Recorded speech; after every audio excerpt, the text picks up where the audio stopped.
Some people see coaches as advice givers. Are there moments where you might need to give some advice? Sure. But coaches are about helping people process and learn and develop the skill set themselves, not about giving people the answers. And so I think that's a misconception. Michael Jordan had a coach, right? Coaching is about making people stronger, faster, better. And they may be already really good. That doesn't mean that they don't need a coach, right? And so I think it's about putting that in context.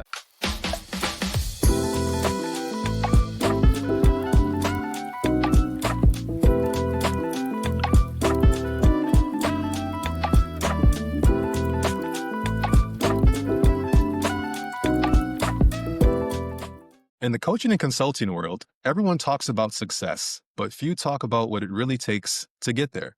I'm Kevin Holly, and this is Coaches Unplugged, where we pull back the curtain and have honest conversations with the people shaping the industry. In each episode, you'll hear how top coaches and consultants built their businesses, faced their challenges, and continue to grow, both in impact and in mindset. No fluff, no pretense, just real stories, real lessons, and real talk about what it takes to build something that lasts. Today's guest has been named one of the top 30 keynote speakers worldwide by global gurus. He's an international speaker, author, and CEO of PerformancePoint. He's worked with some of the world's most recognizable brands to build resilient, high-performing cultures, and he's here to talk about today how we can discover and live our possible. Please help me welcome Brad Federman. Thanks for joining us, Brad. You're welcome. My pleasure. My pleasure. Great. If you want to go ahead and just start off just by sharing with our listeners a little bit about your background and how you got started in this industry.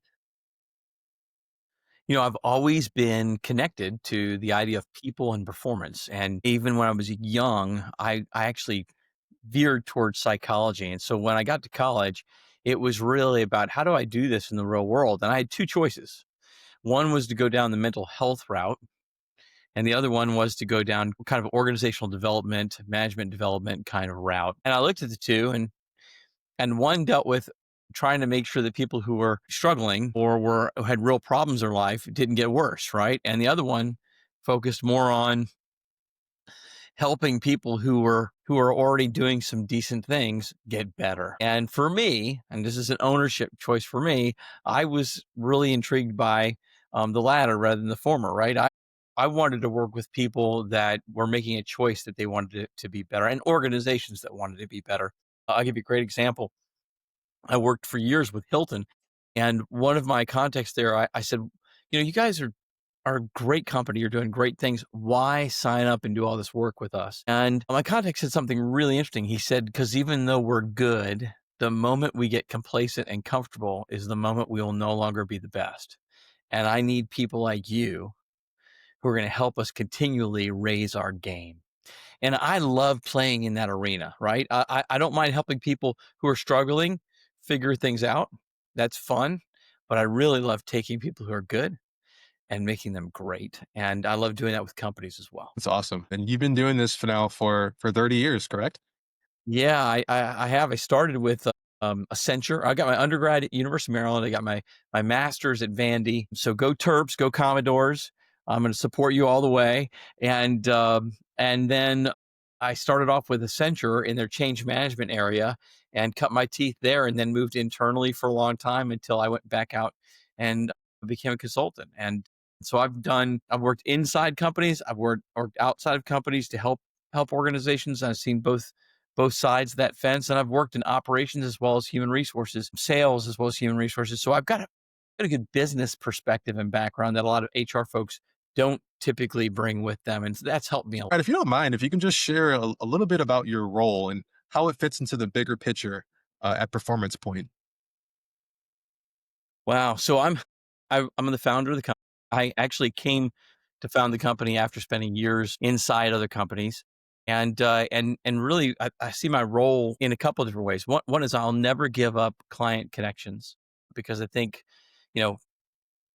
doing the work not only keeps you sharp, but it keeps you connected to the business, right? So I may not do as much as I used to, And I have other people on the team that are doing some of that work, but I'm still doing customer work and client work because it's important. But the way I see my role is it's part business owner and an operator, part client focused and marketing, and the other part leadership for my team. Right? Those are probably the three core roles that I take. And so the coaching piece that I know you want to talk about, that fits into being client centered and a little bit in terms of leading the team because we got to set up standards, et cetera, and all sing from the same song sheet and that kind of thing. So I think from the coaching standpoint that you want to talk about, it probably lends itself to both of those roles. So obviously, with you being the at the helm, right, of Performance Point, I know there's no such thing as a typical day, right? What can someone find you doing, and in relation to your day to day work? Wow. They can see me working on a new complete product or service. They can see me customizing a program for a company, see me collaborating with a team of people that are working on a project together. You can see me reviewing um, the financials, signing off on checks, reviewing expenses. You can see me coaching a client, doing a training session, um, a proposal. All kinds of things. Like today, I'm doing a podcast. I have talked to and worked with a couple of clients. I've got 3 proposals that I'm working on. I've got an award ceremony that I'm going to be helping put on tonight and emceeing for the local HR community. Um, I Wow. I'm preparing for training next week, and I'm looking at 4 people that we're talking about coaching with one client, and who's going to coach which person, and how we're going to assign those folks or match those folks, and all of that's happening today, right? So it's what I would call organized chaos is how I would describe it. And you'd have it no other way, I'm sure, right? Yeah. Yes. That's awesome. That's awesome. So, I mean, obviously, with such a storied background and an extensive career in your field, can you point to one time where it was a key turning point or a breakthrough moment for you in your career that changed everything for you? There's more than one. There are several, but they all have one thing in common, and they all have to do with overcoming fear. And when I say overcoming fear, I don't mean pushing through it. I don't mean beating it. I mean processing it, right? So I think in an entrepreneur's life, a coach's life, you you want you wander into territory where life feels out of hand, right? And you have choices. You give in to or succumb to fear, or you process it, right? Or you avoid it. And the only way forward is to process it and figure out what the right thing to do is. And so I'll give you 3 quick examples. One was when I first started my business, I was bought into the concept of being employed. I'd never worked for myself before. It scared the living daylights out of me. And I spent my time trying to run a business and start a business and look for a job because I was scared. And until I dealt with that fear and realized I need to stop looking for a job and commit to this business because I believe in it, I believe in myself and what I'm building. Until I did that, I didn't take off. But the moment I did that, it grew and did well, right? And so it was about processing the fear. Why was I afraid? Why shouldn't I be afraid? All those kinds of questions. When I bought a building and renovated it and moved the team into this building, I did that during COVID, and the ability to find contractors to do the work and to do it in a timely manner and to do it for a reasonable price became impossible. And I thought, oh my gosh, I've bit off more than I could chew. I can't keep doing this. I've got a lease for our space that we're renting. I've got this mortgage. I've got all these other expenses. I got to figure it out. And I was paralyzed for a little bit with fear. And I took a deep breath and I remembered a phrase, which is, if your dreams don't scare you, they aren't big enough. And went, okay, how are we going to tackle this? And I figured it out, right? You have to go through life very quickly. I'm not saying that you can't be afraid. I'm saying you can't stay there for long periods of time. You quickly recognize the emotion you're feeling. You then allow yourself to feel it, and then you process it to move to a different space where you can problem solve, because problem solving is the only way forward. And I would tell you that is the key to success, I think, in any business. Obviously, over 30 years, a lot has changed. How is it different, the coaching and consulting industry? Are there any other major differences that you see now overtaking the industry in comparison to even 5 years ago? I think it's difficult because there's a lot of noise out there. Um, I think that technology's taken over, AI is taking over in a lot of ways, and you're seeing it happen with some AI coaching tools. You're seeing it happen with the way people prospect and develop business. The problem with it, the person who just remember the person that was responsible for the movie The Big Short. He was the person that predicted the big financial bubble that we were going to have. He has just take $1 billion bet against AI. And I think he's got good reason. We have jumped in headfirst with organizations spending massive money on AI without a strategy and without understanding it. And I think what's happening is you're seeing in this industry desperation and fear causing people to say, well, I got to use it, right? Well, if you use AI, like I got an AI prospecting call for somebody that wanted to do work with us yesterday, and I hung up. I knew it was an AI person, and it drove me crazy because they're trying to be interactive, but it wasn't that great. If I were to use something like that for my business, even if I got some business from it, I would hurt my brand in the process. And so what I would tell people is with all the disruption going on, there's one core idea that still exists and hasn't gone away yet, which is relationships and trust drive business, whether that is getting a new client or whether that is success in coaching. And so what I would tell you is don't use technology as the point. Don't use it as the central function. Use it as an accent to what you do. Use it to make you more efficient and to do things like that, but don't use it as a replacement. And don't forget that as a coach, your job is to build a relationship with someone and help them process things, and to do it in a way that they reflect and that they learn and they move forward. It's not about you and it's not about technology. It's about that connection and relationship where you're able to do that. And that hasn't changed. So what I would say is be careful because we get so caught up in everything happening that sometimes we forget about what business we're in. I told you about Hilton, and it was funny. One of my contacts there said, it's interesting. We have a tendency to make this business really complicated, and eventually we have to get back to our roots. And I see this happen in cycles all the time. And I said, well, tell me what you mean. Well, in the end, people want a nice, clean room and great service at a fair price. And sometimes we in the business forget that.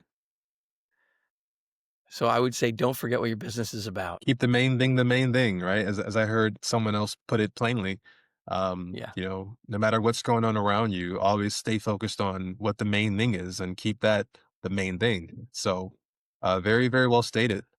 As thanks. far as challenges, obviously I know that you can't get to where you are without overcoming challenges, right? What have been some of the biggest challenges that you've encountered, and how were you able to overcome them to get to where you are now? One of the biggest challenges was I had to go from me to we, right? And it was not just a challenge for me to think that way.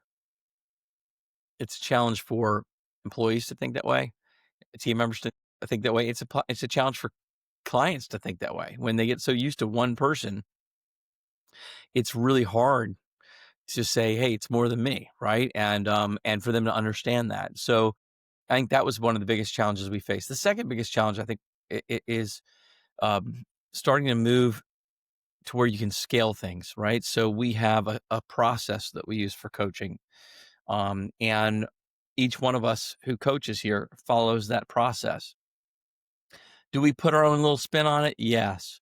But the truth of the matter is, whether you're working with me or Brian or someone else at the company, the general experience is going to be the same. The expectations are going to be the same, and the outcomes should be similar regardless of who you're working with, right? And so the only way you can scale is that you have to structure what that process looks like. I think that was the second big challenge. And then I think the third big challenge is scaling through marketing. You get to a certain size and referrals are great, but you can't rely on growth through referrals solely. And so we've had to start to explore other ways to build the business. And I alluded to it in the last answer, which is we have to do that in a way that supports our brand rather than detracts from it. We're a thought leader and we build our relationships based on trust. And our growth strategy it has to maintain that, because if it doesn't, then we've lost everything. Like I said, there's a very human relational element to what it is that we do that must always remain at the center of focus. So it's very interesting that you pointed that out, especially for our listeners right now who, may be trying to navigate how to keep up with everything around us that's changing constantly. But one thing remains the same is that we have to keep that human contact. What would you say is working well for you right now? What's one thing that you can point to that's working very, very well for you that sets you apart from other companies? And the second part of that question would be, Brad, is what's been frustrating for you, particularly with Performance Point, whether it's in the day to day operations, whether it's just with regard to client acquisition? What's been the most frustrating thing? And the first part was, of course, what's working very well for you right now? What's working well for us right now is that we are making real strides on um, creating a business that's about capability rather than just about a person, right? I think that that's powerful to be able to say, I have a person that is coming in for a meeting, and we're going to let them talk to a couple people and choose which coach they want, right? And so it's no longer about one person; it's about the fact that we bring a unique process to our space, and we've got talented people that put that process in place, and so we offer value beyond personality, right? I think that's a really positive thing. And it allows us to work with small companies and large companies. And whether it's training or coaching, we can do more enterprise kinds of solutions for larger organizations. That's been working really, really well for us. I think what's challenging for us is client acquisition. I mean, it is. It's hard. Um, traditional snail mail years ago was great. Now you don't see that anymore. Um, you got so many security features and spam features that emails don't always get to places. And even if they do, people have stopped reading a lot of them because they're tired of excuse the expression, but the crap they receive, right? I mean, I can't tell you, and LinkedIn's got the same problem, right? I can't tell you how many emails I have from people that quote unquote know my business, right? And they can do these things for me, and they actually spit out real numbers, right? You don't know my business, right? And you don't know what your process is actually going to do. You're just making blanket claims, and you've shown no interest in me, just interest in plugging yourself, right? It's a spray and pray kind of approach. I always use the phrase it's using um, 1960s used car sales tactics on 2025 platforms, and and and it turns people off. So, we have spent a lot of time having to focus on how we distinguish ourselves from other players in the market who I think are giving the industry a tough name, right? A bad name. And so we speak at conferences, we put out articles. We do research and put out press releases. I just did a press release about a study we did where if you have a manager that's focused on your long-term growth, you're 100 times more likely to refer your company as a great place to work, right? So we do research. We write articles. We have a newsletter. We do webinars, and we do send out emails. But typically, the emails we send out are um, helpful and supportive of clients. They're not just spammy kinds of sales emails, right? And so we're very careful about what we do because we are trying to differentiate ourselves from everybody else out there. And what I'm seeing out there is it's extremely disappointing that because you can use Crunchbase or Hunter.io or some other technologies that allow you to be more efficient, um, doesn't mean you're using them well, right? So people are using those efficiencies and AI to put out mass emails that are um, all about them and not about their potential customers. They're not about building relationships. They're about quick fixes to get leads and to get appointments and sell them. And the truth of the matter is, if you if you're selling something that's transactional, maybe that works. Coaching, leadership development, it's not transactional, and so Right. it backfires. And so that's probably our biggest challenge. And I would say it's bigger because of the terrible stuff that other people are putting out there. It makes it harder for the people that are trying to do good work. Right. I hear you. So in relation to what you're saying, just to piggyback, there's so many there's so many tricks out there, right? There's so many people out there that are doing or attempting to do business the wrong way, honestly, right? I mean, they're going about it in very non-tactful with non-tactful approaches, which, like you said, can give the whole industry a bad name because you start to see everyone the same, right? Yeah. And it Yeah. sounds like what you're saying is that one of the challenges that you've noticed is how to differentiate from those types of approaches and still be effective. Yeah. It means really paying attention to the folks out there and connecting with them in a meaningful way. It doesn't mean putting together a list of 10,000 people really quickly and sending them all the same email, right? And if you are sending them all the same email, there better be value in it. So, for instance, I just sent out an email about our survey work, but it's really not so much about our survey work. It's about letting people know to look at the survey providers they're using because some of them are teaming up with AI groups and they're publicly sharing um, data and they're sharing their learnings from the data. And some of the stuff that you're training their AI on is going to your competitors. And so it was more of a public service announcement than it was a sales email. And why did I do that? Because it adds value to companies that we work with. It adds values to companies we don't work with. Everyone needs to know, hey, are you aware of how your data is being used? And are you taking precautions? Did you realize this is happening? And so, to me, if you're going to send a generic email out, that's probably the right kind of generic email to send out, right? And so, but I'm getting emails with. Hang on one second. I'm getting emails that basically are things like, I can grow your business by 150%. Well, you don't know what size my business is. If I'm blank, size, you might only be able to grow it by 10%, right? If I'm really small, you might be able to grow it by 150%. Or um or whatever claims that you make, and you can tell it's just it's marketing junk. It's snake oil salesman at work. And it's unfortunate because um it's fueled by desperation and quick and trying to get a quick fix. There's no silver bullet. Um, Building relationships is tough. Creating trust is tough.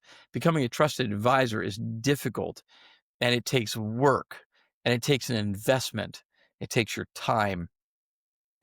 Means being curious about the people you're dealing with, you're interacting with, not pushing your message on them, but pulling them in by learning about them and building a relationship. That's a very different dynamic. Definitely, definitely. I mean, even just as far as pertaining to what you're saying, I mean, people have all kinds of misconceptions about about this industry, right? I mean, and again, now with technology and LinkedIn and, AI, there's so many different, people don't know what to believe, what's real, what's fake, right? With, so it can be very hard to read and hard to build that trust that you're talking about, Yeah. especially with COVID having happened just a few short years ago. That changed every industry. Every industry, we were forced to not be as, uh, you know, uh, resourceful as far as just being able to connect with people in person and connect with people through touch points. We had to kind of go virtual. What misconceptions today would you say people have about the whole coaching space? Think it's I think some people see coaches as advice givers, and I think coaches are not advice givers. Are there moments where you might need to give some advice? Sure. But coaches are about helping people process and learn and develop the skill set themselves, not about giving people the answers. And so I think that's a misconception. I think the second misconception is that coaching should be used for people who have problems. And it becomes almost a negative or punishment way of using coaching. And I think, Michael Jordan had a coach, right? I mean, coaching is about making people um, stronger, faster, better, and they may be already really good. That doesn't mean that they don't need a coach, right? And so I think it's about putting that in context. I think the idea that everyone is coachable, and just because you use a coach means you're going to get the results you want is not true. We're very good about diagnosing whether someone's coachable or not, and we'll tell a client up front, we don't think you should move forward. Or if we started the project and we realize something's going on, we'll call them and say, we don't think we should continue. This is a waste of your money, right? Um, some people are not coachable. And then the second thing I'd say is that sometimes the outcomes are not what you want them to be, but they're the right outcomes. You might say, I want to coach this person up to do this kind of a job. And when you're doing the coaching, they find out, I don't want to do that job. And that means that they have a tough conversation with their employer, and the employer says, well, that's the job we really want you to have. And then the person quits, right? Well, I thought you were going to coach them up. Well, no, we're going to coach them up if that's what they want. But before we can coach them up to that role, they have to determine whether or not they want that role, right? They have to actually buy into it.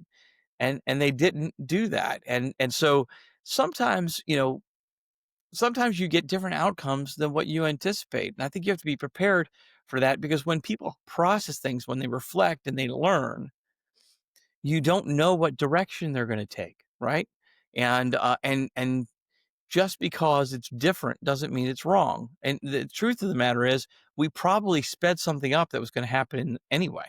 If they took that job 6 months later, they would have left, and you would have been in a worse spot because you were relying on them, and now they're gone, and you'd have to start all over again. It's probably good you found out before they went down that road, and that happened because of the coaching. And so I think that's another big misconception. That everything you said there is very spot on. As far as just the people think they don't know what they don't know, right? They think they have all the answers, and then you know they learn sometimes through trial and error, and sometimes it costs them time or energy or money or all three to learn these things that they thought were true are actually false, or vice versa. So it definitely pays to pay attention.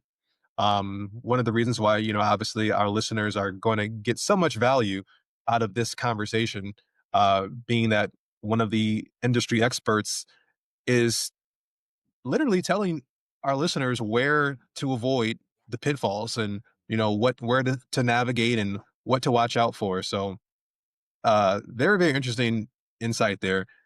What's next Thank you. for Brad? What's next for Performance Point in the next 6 to 12 months from now? Where do you see the company going? Well, we're working on adding a couple of really good salespeople, business development folks, um, who are focused on developing business in a way that supports our brand and our thought leadership. So I'm excited. I think we're going to grow. I know people are worried about the economy. I pay attention to it, but I actually see positive things coming down the pike. We're going to continue to build our thought leadership. I just put a book out, for instance, called Never Delegate Again. And this is all about building a growth strategy for your company through your people. And it's rewriting the way we think about leadership, delegation, and growth. And so we're coaching off of that, but we're also training clients on how to do it themselves. And so we're adding on, I think, components to our business beyond coaching through training, technology, a variety of things like that help. For instance, we have a tool that is an AI centered tool that works off your watch. It's out on Apple now. It will be on Android about November 15th. It actually measures something called your workload heart rate. Okay. So you have a resting heart rate. Okay. Which is good. You have a physical heart rate, or workload heart rate, a physical activity heart rate, which is when you're working out. It's much higher, but that's good because it's driving health, right? But when you're working and you're stressed about something, or there's anxiety about something, or you're using a lot of mental effort, you have what we call a workload heart rate. It's in between your resting heart rate and your physical heart rate, and the app measures that. Now, if Oh, that workload heart rate is close to your resting heart rate, you're in good shape.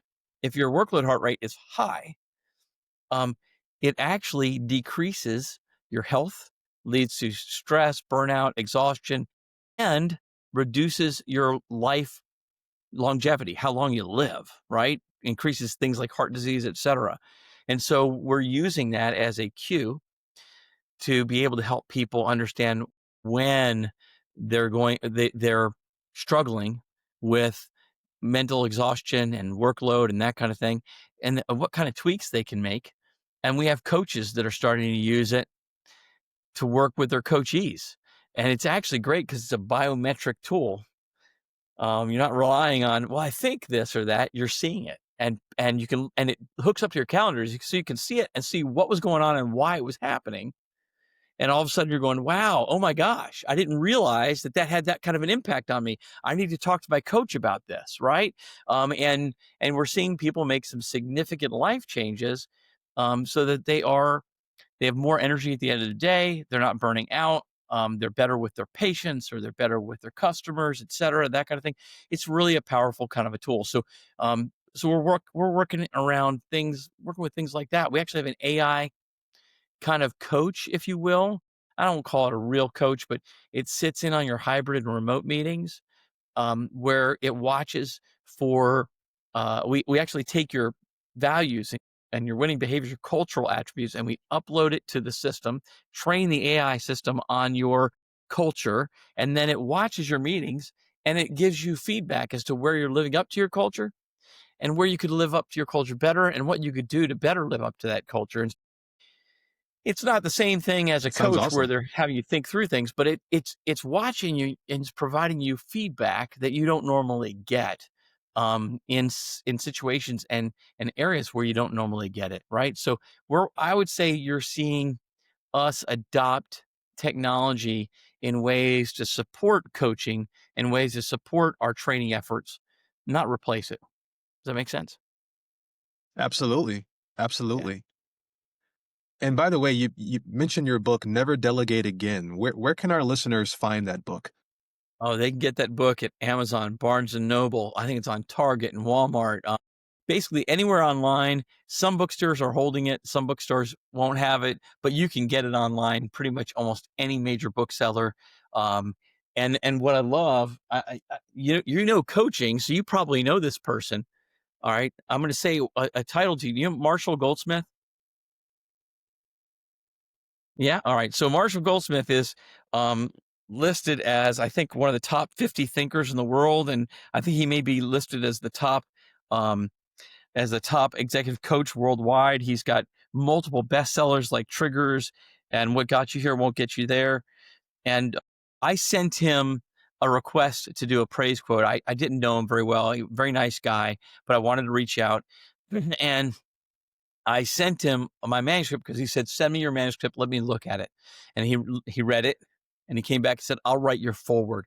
So Marshall Goldsmith wrote the foreword for my book, and Wow. I'm really I'm humbled by that because he is an incredible coach, leader, a thought leadership, and he sees it as a really important book with a statement, and he put his name to it. So I'm going to thank him here again. Thank you, Marshall. Appreciate it, and just very excited about it. So yeah, That is exciting. I know he's been ranked the number one executive coach in the world a few yeah. times. So that's awesome. It's awesome. Awesome Thank you. collaboration there Thanks. for sure.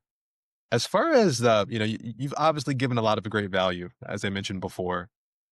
As far as, you're going in a lot of different, you're going to new heights in your business is what it sounds like with the tool you mentioned with regard to, your workload heart rate, which sounds awesome. If you had a magic wand, Brad, to fix just one thing in your business that you would say is maybe not even holding you back, but maybe kind of slowing you down from where you would like to be potentially, what would that one thing be? I would I would say there's two things. Can I give you two? Sure. Okay. The first one is to break through all the noise. There's so much noise out there, and we need to be the signal, right? And so how do you do that? Everybody's getting so many messages, um, so many commercials, so many everything. I mean, even now, you have to set up your email and pay so that you don't get ads in your own email, right?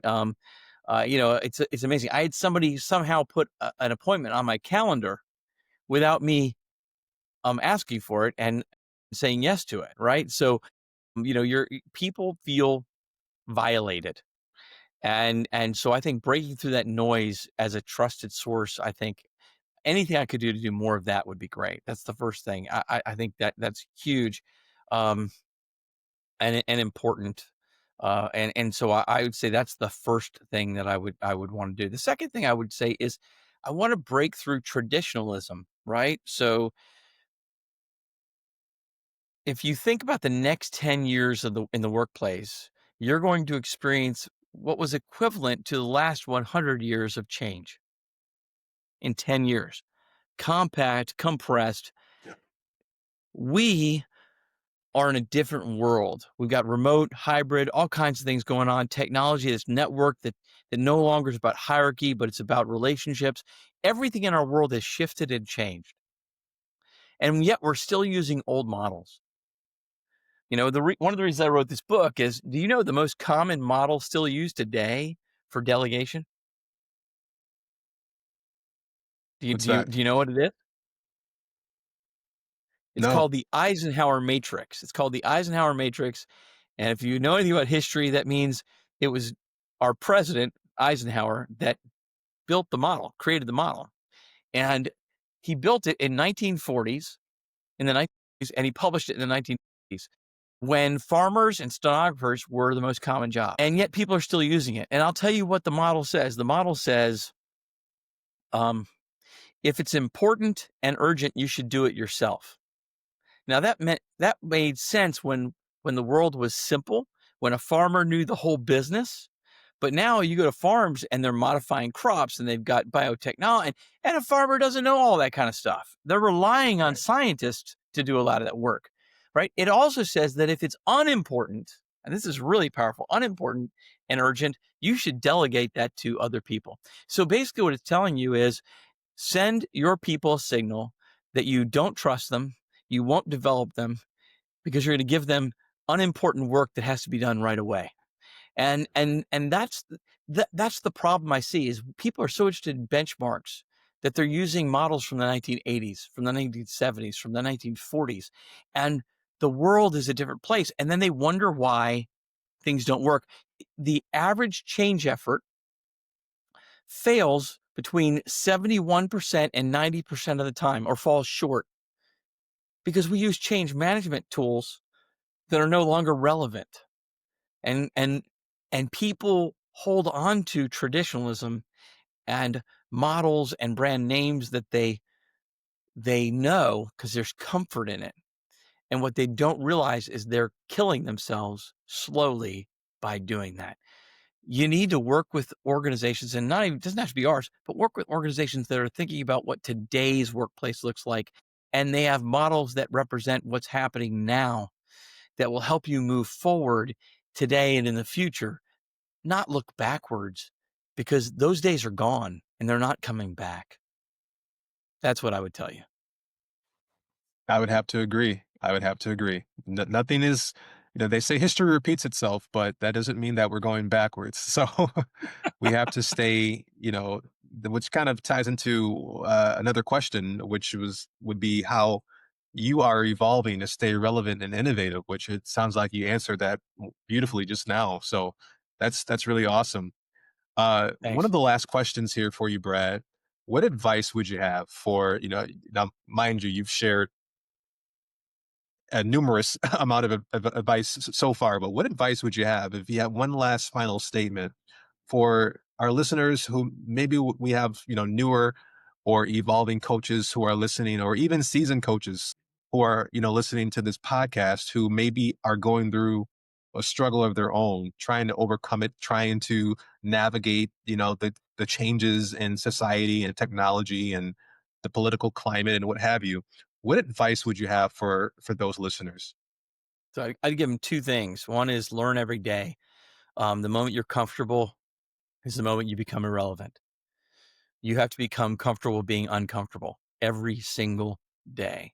It's the first one. And the second thing I'd tell them is know thyself.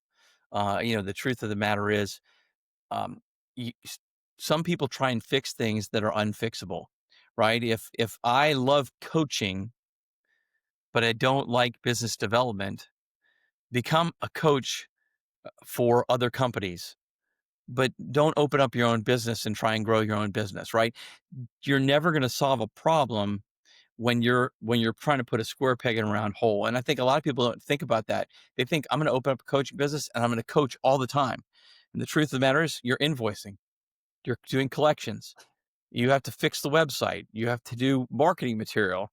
Um, you have to sell, right? And then you find yourself doing all these different things and you're not doing as much coaching as you thought you were going to do, right? And so if you're comfortable with that, that's great.